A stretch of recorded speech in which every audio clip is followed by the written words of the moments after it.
আসসালামু আলাইকুম প্রিয় দর্শক, অন্য মঞ্চের আলাপ চাইতায় আপনাদের সকলকে আমন্ত্রণ জানাচ্ছি। নর্থ ইস্টের অনলাইন পেপার নর্থ ইস্টের একটা খবর নিয়ে দারুণ হইচই হচ্ছে বাংলাদেশে। যে তাদের ছাপা হয়েছে, তাতে অনলাইন যে পোর্টালটা, ভারতবর্ষে ওই পোর্টালের কেউ দেখে না। ওটা আপনাদের ওখানেই খুব দেখা টাকা হয়, খুব চর্চা হয়। তো ওখানে একটা রিপোর্ট বেরিয়েছে যে এই যে রেজিম চেঞ্জের ব্যাপারে ভারত মার্কিন যুক্তরাষ্ট্রের সঙ্গে হাত মিলিয়েছিল। এই খবরটা বেরোনোর পর আমি আপনাদের বারবার বলেছি যে প্রত্যেকটি খবরের উপরে প্রত্যেকটি চ্যানেল এবং নিউজ পোর্টাল এবং আপনার যত সোশ্যাল মিডিয়া চ্যানেল আছে সব কটা কিন্তু মনিটরিং করা হয়। এই মনিটরিং করতে করতে এখন এই নর্থ ইস্ট নিউজের এই খবরটি ভারতবর্ষের মনিটরিং অথরিটির কাছে পৌঁছেছে। তারা আতা পাতা সব খুঁজেছে নর্থ ইস্টের একটা নিউজ পোর্টাল। এখন তাদের কপালে কি দুর্ভোগ হতে যাচ্ছে সেটা আমি পরে আসছি। আগে আলোচনা করি যে যারা যারা ভারতবর্ষে থেকে ভারতবর্ষের বিরোধিতা করছে তাদের কার কি হাল হয়েছে। প্রথম বলি, 2024-এ যখন বিবিসি যখন আমেরিকার সঙ্গে হাত মিলিয়ে, বরাবরই তো বিবিসি ব্রিটিশ কোম্পানি হলেও বিবিসি কিন্তু আমেরিকান ডিপ স্টেটের ইশারায় চলে।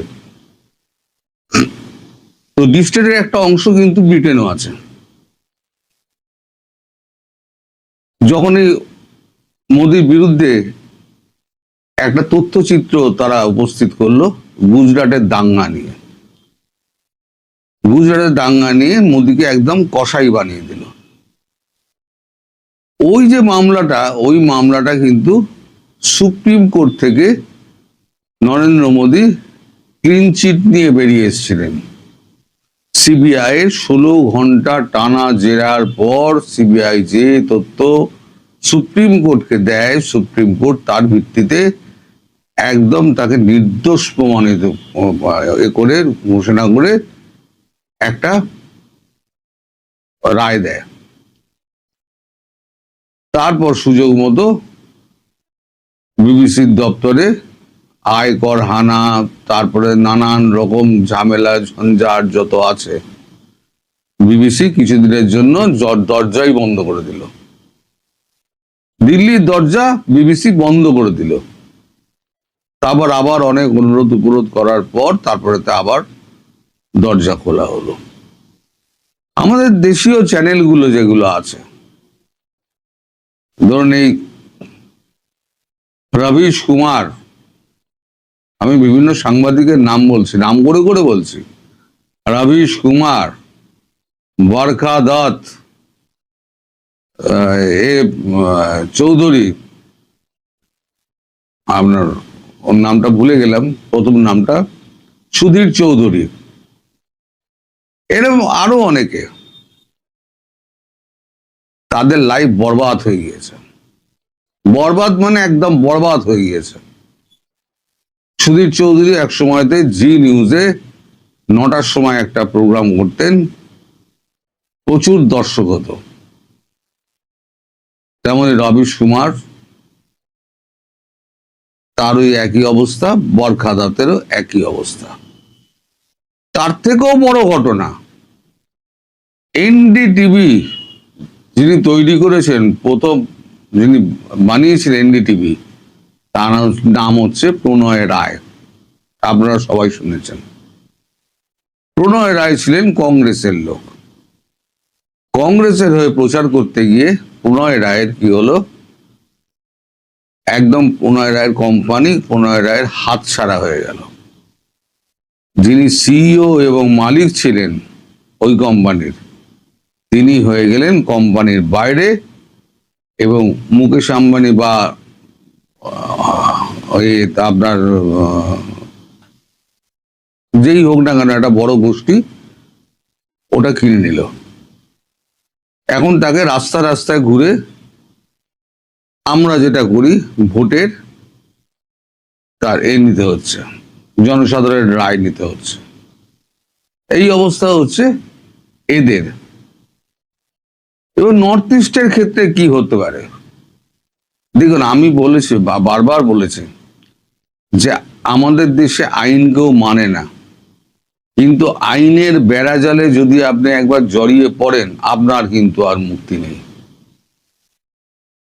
আপনি আমাদের এখানে ফ্রি স্পিচ, আপনি যা খুশি আপনি নরেন্দ্র মোদীকে ধরে গালি দিন, কেউ আপনাকে কিচ্ছু বলতে যাবে না, কেউ বলবে না। নরেন্দ্র মোদী তারা টুইটও করবেন না, চুপ করে থাকবেন। কিন্তু যদি আপনি রাষ্ট্রের বিরুদ্ধে কোনো চক্রান্ত বা কোনো ভুল তথ্য যদি আপনি পরিবেশন করেন তাহলে আপনার রক্ষা নেই, আপনার রক্ষা নেই। এই রবিশ কুমার থেকে আরম্ভ করে সুধীর চৌধুরী পর্যন্ত যাদের কথা আমি বললাম, তারা জেল থেকে হয়তো বেঁচে গেছেন, কিন্তু তাদের জীবন নষ্ট হয়ে গেছে, তারা আর ভবিষ্যতে করে কিছু খেতে পারেননি। এই নর্থ ইস্ট নিউজকে একটা রিজয়েন্ডার পাঠানো হচ্ছে, যে খবরটি তারা ছেপেছে ভারতকে কেন্দ্র করে, ভারত বা আমেরিকার সঙ্গে হাত মিলিয়ে, ডিপ স্টেটের সঙ্গে হাত মিলিয়ে শেখ হাসিনার রেজিম চেঞ্জ করেছে। বাংলাদেশের মানুষ যারা আজ আলোচনা করছে তারা কিন্তু একবারও চিন্তা করে দেখলেন না যে এই রেজিম চেঞ্জটা যদি করেই ভারত, ধরে নিলাম করেছে, যদি করে তাহলে ভারত কি পেল? আপনি সেখানেই না কিছু করবেন বা সেখানে কিছু ইনভেস্ট করবেন যেখান থেকে আপনি কিছু পাবেন। ভারত বাংলাদেশ অস্থির যখন হয়ে গেল তাহলে কি হলো? ভারতবর্ষ অস্থির হয়ে গেল। কেউ জেনে শুনে নিজের দেশকে অস্থির করে? এই সামান্য ব্যাপারটুকু কিন্তু আপনার তথাকথিত সাংবাদিক এবং আলোচক এবং ইউটিউবারদের মাথায় ঢুকলো না। তারা লম্বা লম্বা তারা সমস্ত ইউটিউবে এই নিয়ে সমস্ত প্রতিক্রিয়া নিতে লেগে গেল। যিনি করেছেন তিনি এর আগেও একটা রিপোর্ট করেছিলেন যে আওয়ামী লীগের এক নামী নেতার নাম করে একটা রিপোর্ট করেছিলেন। তারপর ফজলুর বাড়ি তার সঙ্গে একটা ইন্টারভিউতে ফজলুর বাড়ি যখন তাকে চেপে ধরেছেন যে আপনি ওনার সঙ্গে কথা বলেছিলেন, আপনি যে এইভাবে ওনাকে আপনি যে কাঠগড়ায় তুলে দিলেন, আপনি কথা বলেছিলেন, শেষে উনি বললেন না আমি কথা বলিনি। যিনি করেছেন তিনি, আমি নাম বলছি না কারণ আমি আর শত্রুতা বাড়াতে চাই না। এমনি আমার প্রতি একটা অংশের মানুষের এত ঘৃণা আছে সেটা আমি কমেন্ট দেখলে বুঝতে পারি। তারা এই রিপোর্টটায় কিন্তু গুজব বললেন না, অথচ আমি যখন ওই থার্ড এপ্রিল যখন আমি বলেছিলাম 128 কোটি টাকায় শিশুদের টিকা বেঁচেছে আর 62 বিলিয়নে দেশ বেঁচেছে ইউনুস, সেই রিপোর্টটা দেখেছিল মাত্র 27,000 মানুষ। জানি এখন আপনাদের মানে কারেন্টের অবস্থা খারাপ, ভিউজ কমে যাচ্ছে, ঠিক আছে, কিন্তু সেখানেও আপনারা দেখবেন, আপনারা খুঁজে দেখবেন 3 এপ্রিল 2025, 1.5 মাস আগে, যেটা এখন আপনাদের আলোচনা হচ্ছে, এখন ইউনুস দেশ বেঁচেছে। আমি যেগুলো বলেছিলাম সেগুলোই কিন্তু হচ্ছে। আমি বলেছিলাম যে ইউনুস একদিন ওই কাঠগড়ায় উঠবে, ওই ফাঁসির দড়ি ইউনুসের গলায় চড়বে। ইউনুস যা করে যাচ্ছে তার পাপের শাস্তি একমাত্র মৃত্যুদণ্ড, এটা তাকে ভোগ করতে হবে। আপনারা সাক্ষী আছেন, আমি বার বলে গেছি, আজকে সেই জায়গায় গিয়ে কিন্তু পৌঁছাচ্ছে। তার এসএফ নিরাপত্তা 6 মাসের জন্য, এটা হচ্ছে হলুদ কার্ড দেখানো, 6 মাসের জন্য তাকে তুলে নেওয়া, কমিয়ে দেওয়া হলো। এরপরে কি শুনছি বিদেশে আছে, ফিরবেন? যদি ফেরেন তাহলে আর বেরোতে পারবেন না। বাংলাদেশকে যে জায়গায় নিয়ে গিয়ে উনি ফেলেছেন, সেখানে একমাত্র তার শাস্তি মৃত্যুদণ্ডই হতে পারে। তো যাই হোক, আমি নর্থ ইস্ট নিউজের ব্যাপারে আবার ফিরে আসি। নর্থ ইস্ট নিউজে এখন ভারতবর্ষ একটা রিজয়েন্ডার পাঠিয়েছে। সেই রিজয়েন্ডারের সঠিক যদি উত্তর না আসে, মানে সোর্স বলতে হবে, এমন নয় যে আমি সোর্স বলবো না। কারণ মানে আন্তর্জাতিক ব্যাপার নিয়ে আপনি যদি ভারতকে মেলাইন করার চেষ্টা করেন, ভারতবর্ষের কোর্ট কিন্তু সোর্স জানতে চাইবে, এবং ভারতবর্ষের তদন্তকারী সংস্থা তারা সোর্স জানতে চাইবে। সোর্স যদি আপনি বলেন না আমি উড়ো খবর পেয়েছিলাম, আমি অমুকের কাছ থেকে খবর পেয়েছিলাম, ও কিন্তু মানবে না। যার জন্য আমি সবসময়তে সোর্সের নামটা আমি বলে দিই, অথবা এমন ভাবে বলি যাতে মানুষ বুঝতে পারে যে খবরটা ওইখান থেকে এসছে। আপনারা মনে করেন সব হচ্ছে গুজব, কিচ্ছু গুজব নয়। গতকালকে যে পরশুদিন যেটা বলেছি, তারেক রহমান বেশি দিন দেশে থাকতে পারবেন না, অনেক আগেও বলেছিলাম, কালকে বলেছি, পরশুদিন বলেছি, ক্ষমতা অন্যের হাতে দিয়ে উনি চলে যাবেন। চারদিক দিয়ে যা চাপ আসছে, 1.5-2 মাসের মধ্যে দেখবেন তখন খবরটা তো পূরণ হয়ে যাবে। এখন থেকে মনে করিয়ে দেবো কি বলেছিলাম। 1.5-2 মাসের মধ্যে দেখবেন যে তারেক রহমান সোজা লন্ডন পাড়ি দিয়েছেন। কিভাবে পাড়ি দেবেন, কি হবে না হবে এখন তো আর বলতে পারবো না, আমি ভবিষ্যৎ দ্রষ্টা নই। আমি যেটুকু খবর পাই, যেটুকু বিশ্লেষণ করে আমার যেটা মনে হয়, আমি সেটাই বলি। তো তাতে আপনারা আমার ওপরে ঘৃণা বর্ষান।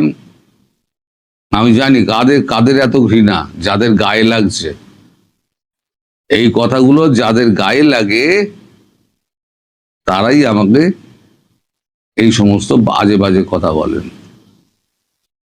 তো নর্থ ইস্ট নিউজে যিনি করেছেন, এবং নর্থ ইস্ট অনলাইন তো থাকবে না, আমি আজকে আপনাকে বলে দিলাম, আপনাদের ওটা আর থাকবে না, অথবা কোনো কড়া শর্তের মধ্যে দিয়ে তাকে বেঁধে দেওয়া হবে। আর যিনি করেছেন তিনি যদি তদন্তকারী সংস্থার সামনে উপযুক্ত প্রমাণ না দিতে পারেন, তাহলে তার কপালেও কিন্তু অশেষ দুর্গতি আছে। আপনারা ভবিষ্যতের দিকে তাকিয়ে থাকুন। এই খবরটাও গুজব বলে আপনারা চালিয়ে দিতে পারেন, কিন্তু কিছুদিনের মধ্যে দেখবেন এই খবরটা কতটা সত্যি হতে চলেছে। সবাই ভালো থাকবেন। তখনকার ইউনূস সরকারের স্বরাষ্ট্র উপদেষ্টা জাহাঙ্গীর আলম চৌধুরী যেমন বলেছিলেন বাংলাদেশে কোনো জঙ্গি নাই, ঠিক তেমনি ভাবে বর্তমান স্বরাষ্ট্রমন্ত্রীও কিন্তু বলছেন দেশে কোনো জঙ্গি তৎপরতা নাই। অথচ তারই পুলিশ বাহিনী সারা দেশে এই ধরনের একটা হাই অ্যালার্ট জারি করেছে এবং সবগুলো বিমানবন্দরে সর্বোচ্চ নিরাপত্তা ব্যবস্থা গ্রহণ করা হয়েছে। আবার দেখেন, তারেক রহমানের অত্যন্ত ঘনিষ্ঠ, তারেক রহমান মানে প্রধানমন্ত্রীর তথ্য উপদেষ্টা ডাক্তার জাহিদুর রহমান, তিনি আবার বলেছেন দেশে জঙ্গিবাদের একটা প্রবণতা আছে, কিছু মানুষ এর সঙ্গে জড়িত, মাঝে মাঝে তারা আরো বেশি অ্যাক্টিভ হওয়ার চেষ্টা করে, সেটাকে সরকার নিয়ন্ত্রণ করবে। বাংলাদেশে ঢাকার শাহজালাল আন্তর্জাতিক বিমানবন্দর সহ দেশের 8 বিমানবন্দরে সর্বোচ্চ সতর্কতা হাই অ্যালার্ট জারি করা হয়েছে। একটা জঙ্গি সংগঠন দেশের কি পয়েন্ট ইনস্টলেশন, রাষ্ট্রীয় অতি গুরুত্বপূর্ণ স্থাপনাগুলোতে হামলা চালানোর জন্য বিভিন্ন প্রক্রিয়ায় কৌশল গ্রহণ করেছে, এমন গোয়েন্দা তথ্য পুলিশের কাছে আসবার পর পুলিশ যেমন ভাবে সেই রাষ্ট্রীয় নিরাপত্তা জন্য গুরুত্বপূর্ণ স্থান, সংসদ ভবন থেকে বিভিন্ন বাহিনীর অস্ত্রাগার থেকে শুরু করে শাহবাগের মোড় পর্যন্ত বিভিন্ন এলাকায় নিরাপত্তা বৃদ্ধি করেছে, তেমনি পুলিশের তরফ থেকে একটা বিশেষ চিঠি দিয়ে বাংলাদেশের বেসামরিক বিমান চলাচল কর্তৃপক্ষকে বলা হয়েছে যাতে তারা 8টি বিমানবন্দরে নিরাপত্তা সর্বোচ্চ পর্যায়ে নিয়ে যায়। দেশের বিভিন্ন গুরুত্বপূর্ণ রাষ্ট্রীয় ও সরকারি স্থাপনায় একটা নিষিদ্ধ জঙ্গি সংগঠনের সম্ভাব্য হামলার বিষয়ে গোয়েন্দা সতর্কতা জারি করেছে বাংলাদেশ পুলিশ। পুলিশ সদর দফতরের ডিআইজি কামরুল আহসানের সই করা একটা দাপ্তরিক চিঠির মাধ্যমে গত বৃহস্পতিবার এই সতর্কতা জারি করা হয়েছে। এরপরেই গতকাল থেকে অর্থাৎ সোমবার থেকে বাংলাদেশের বেসামরিক